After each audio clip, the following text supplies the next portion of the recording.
Going on, Falcon fan? This your boy Ricondo coming back at you with another video. So we're gonna talk about where the Falcons and how they've been doing with their free agency this offseason.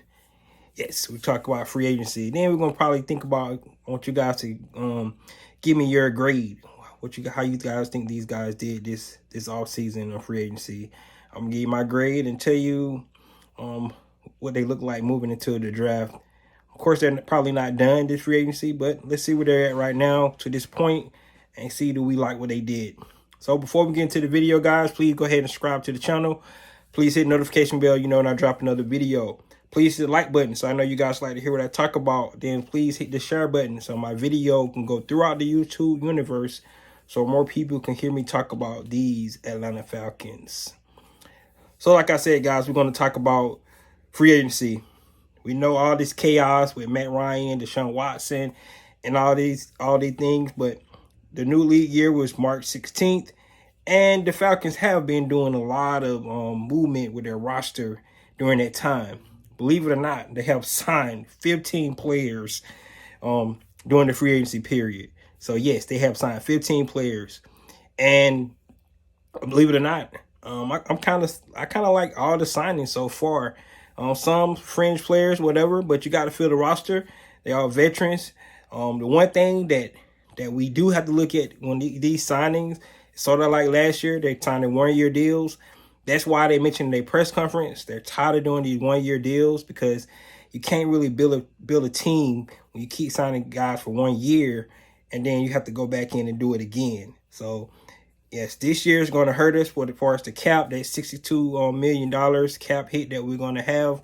But moving forward, once we get past this year, we'll have over $100 million in cap space. Then we can start actually signing guys to a longer term. But once again, you think about what happened with CP last year, Cardero Hodge, where they signed him to a 1-year deal. Then he actually stood out, and he actually they was actually unlock some of his talent, unlock some of his skill sets, some things he haven't did his whole career, and end up signing him back this year. So hopefully some of these guys that we brought in on a 1-year deal, we can actually get something like that out of these guys, and they could be a long-term fit for the Atlanta Falcons moving forward. But that's where we're at. So let's go into some of the signings they did so far. Like I said, they signed 15 players, believe it or not. Of course, some of the guys that we had last year, but they were free agents, so we brought them back. So let's just go over the 15 guys. First, we're going to start off with Marcus Mariota. We talked about him yesterday on yesterday's video, what he can bring to the table. Probably a starting quarterback for this year. 2-year deal. If you look how it's structured, though, it's more like a 1-year deal, and then you got like a team option next year. So if he pans out, maybe he can get a long-term deal. But once again, that's another player to come in that has a lot of potential, a lot of upside to him. A former number 2 pick overall that can come in and actually shine for these Atlanta Falcons. Lorenzo Carter coming back home to Georgia, former Georgia Bulldog. We just talked about what he did. His last 5 games of the season, had 4 sacks. We only had 18 sacks as a team, so bring him in the edge rusher. We needed to address the edge in free agency. We did, so that's good bringing a young talent like Lorenzo Carter in. Of course, we talk about CP. We brought CP back. Cardero Hodge, he been campaigning to come back all offseason. So I'm glad they was able to get a deal done with him. And actually, I think it's a team-friendly deal because he probably could have got more on the market. But this is where he wanted to be, and that's the kind of players we actually want to have here in Atlanta. Somebody actually want to be with this team. Hayward. Hayward, I think, was a underrated signing by this team, and he's gonna be our cornerback too, with AJ Terrell. So I think they addressed the secondary, and we're gonna go down the list because I think they addressed the secondary to the point where they don't have to actually be reaching in the draft for secondary pieces. They actually, it'll be a luxury pick now, the way they addressed the secondary during free agency. So, like I said, Hayward, he's a little older veteran, but I think he's going to actually help AJ Terrell improve even more, if you can believe that. And then he's a solid cornerback himself. So I think we got two good solid corners on both ends. And now we brought back Eric Harris. Eric Harris, he was a great leader for us last year. Ended up getting hurt towards the end of the season. But if he could have made some of those turnovers that he had out for last year, our season probably could have been a little different. He missed a couple of turnovers in the Washington football team game, missed some in Dallas. If he just hold on to some of those passes that he dropped, but that tells me he was in the right place. So I like that about Eric Harris. He's a good veteran to bring back in our young safety group that we have with Richard Grant and Jalen Hawkins. So bringing Eric Harris back is going to be big for us. Damian Williams, great signing, third down back. Like I said, if you go back to the Super Bowl 2 years ago, I thought he played a major role in the Chiefs winning that Super Bowl, catching the ball out of the backfield, and some of the rushes that he had. Just go back and look at the highlights. I think it's another unrated signing for the Atlanta Falcons, and they got him for cheap as well. So bringing back Mr. Automatic, Young Wei Koo, on a good deal. He's here for a while. This is one of the players we actually decided to take a long-term stab at. So Young Wei Koo is going to be here a while. Tej Tabor, we talked about him. Another secondary piece that we can add. A lot of special team reps. But another veteran that you can bring in to help with that secondary. Elijah Wilkins, offensive tackle, is going to be able to compete probably with Caleb McGarry in a right tackle spot. But we need somebody like that to come in and make that offensive line more competitive, so these guys don't feel like their spots are locked in. Kobe Gossett, the same for him. Guard, brought him back. He can actually push Jalen Mayfield, hopefully Jalen Mayfield. And we always talk about from year 1 to year 2, we need Jalen Mayfield to actually step up his game from year 1 to year 2. If he do that, especially if they don't address that position in the draft or later on in free agency. Because like I said, guys, we know they're not done. Anthony Rush played a big role for us, stopping our rush defense. We was getting gutted, especially I just think about the Carolina Panther game. First time we played those guys, they ran up and down the field on us, so we couldn't stop the run. And we knew they was gonna run it, we couldn't stop it. They ran the ball, but somebody like Anthony Rush playing that 3-4 big body in the middle. They go out and get somebody like Jordan Davis. He can be a depth piece. Anthony Rush could be that depth piece for us. So I like that signing as well. Isaiah Oliver, bringing back Isaiah Oliver back. Like I said, guys, I think our secondary is set. Isaiah Oliver, he was actually starting to find his own in that position that he was playing. He was playing that nickel rover position for a Dean Pease scheme, and he was playing good football for us, guys.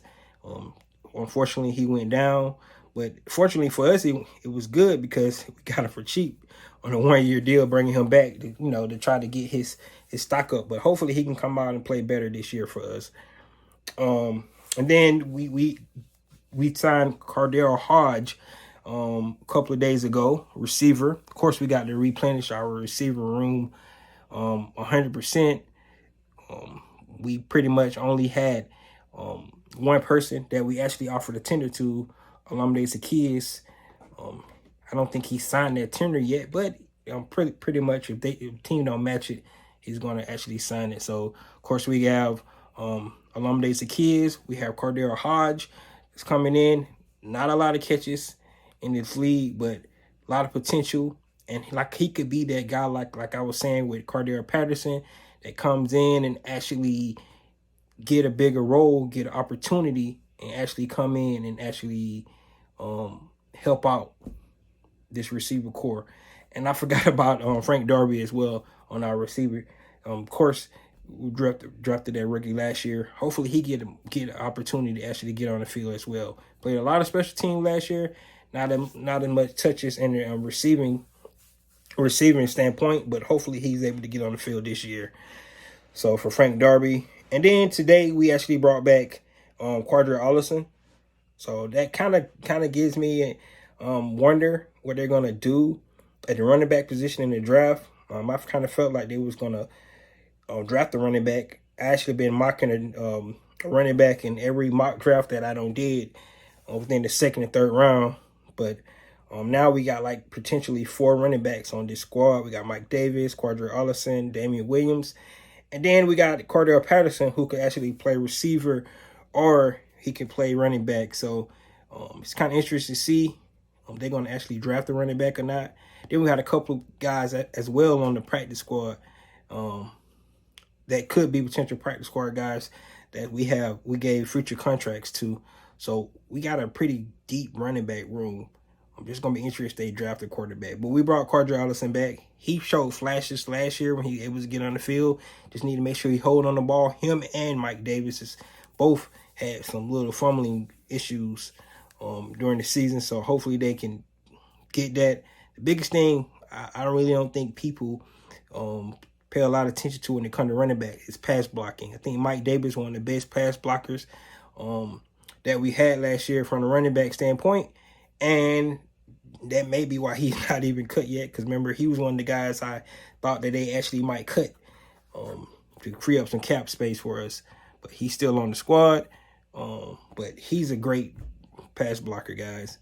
He catch the ball out of the backfield. He just need to run the ball better. And then last but not least, we brought in wide receiver Auden Tate. Played with Cincinnati. He was actually in IR last year. That's why we get to see him. But he got 12 starts in this league. Big guy, 6'5", about 228 pounds. He had 61 receptions, by almost 800 yards, 13.1 reception. So another guy that going to get an opportunity to come into this Falcons team on a 1-year deal and probably can show us what he can do and maybe end up getting him a long-term deal. Of course, the receiver room's not going to be done. Pretty sure I can see the Falcons drafting 2 receivers in the draft. They could bring another veteran. We just have to see. Like I said, I mentioned Tajae Sharp because he had some experience with Marcus Mariota. So that was one of the guys that I was thinking about bringing in, another veteran. But I'm pretty sure they're going to actually address the receiver position in the draft. Some people have them getting Garrett Wilson at number 8. And he could be the new number 1 for us. Of course, we got the unicorn, Kyle Pitts, can play all the positions. So just need some help. And that's what we want to be able to do, provide Kyle Pitts with some help. So, guys, like I said, 15 draftees, count alumni kids, that'll be 16. So they've been busy. They really been busy this offseason. Didn't look like it because a lot of the signings are not, high caliber signings. Somebody that we would be like, wow, that person went to this team or something like that. However, just like last year, you can find diamonds in the rough. A lot of these guys, they all pros. They just need opportunity. And these guys definitely going to get opportunity. Marcus Mariota is going to get opportunity, maybe be a starter again. Damian Williams going to be able to show what he can do. Hopefully, Cardero Patterson can continue what he did last year. And then our 2 receivers that we got, Tate and Hodge. Hopefully, both of those guys can actually get opportunity to show what they can do as well. Big receivers. That's what we like. We got a speedy receiver in Olamide Zaccheaus. And then we have another receiver in Frank Darby that knows how to attack the ball. You go back and look at his tape at Arizona State.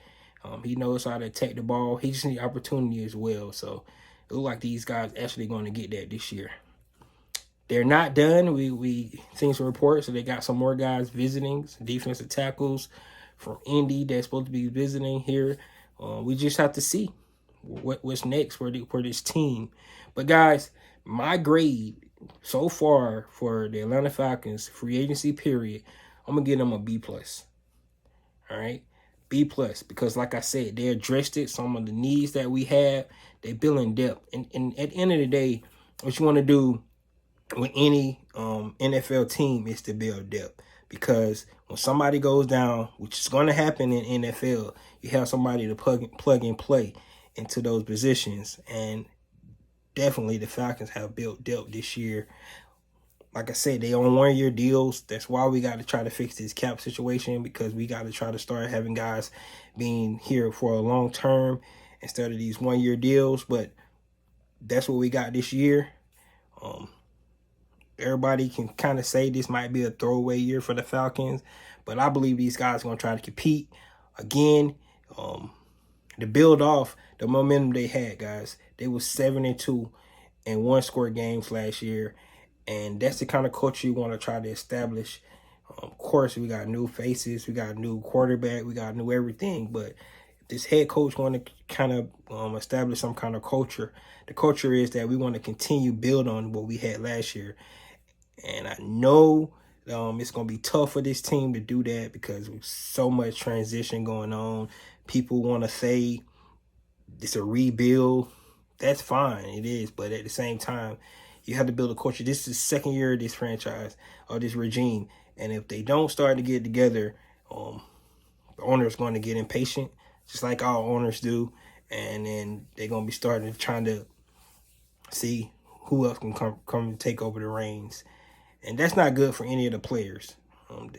All this changeover, keep changing coaching, schemes and stuff like that. Players don't never get into some kind of system that they can, or some kind of culture that they can excel. And that's what we want. So hopefully these guys can continue to build on what they had last year. And if they can, that'd be awesome. So I'm giving these guys a B+ on what they did so far. Like I said, I'm not talking about all the chaos that we had about a week and a half ago.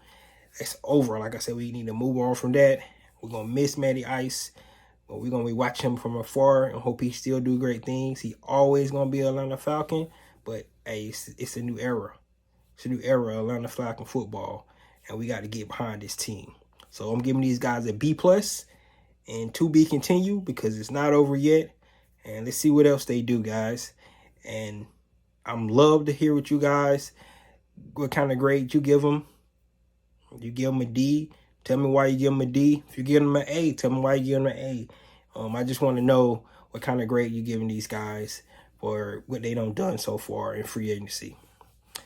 So, guys, that's all I have for this today. You guys let me know. This your boy Ricondo. Come back at you with another video. Peace.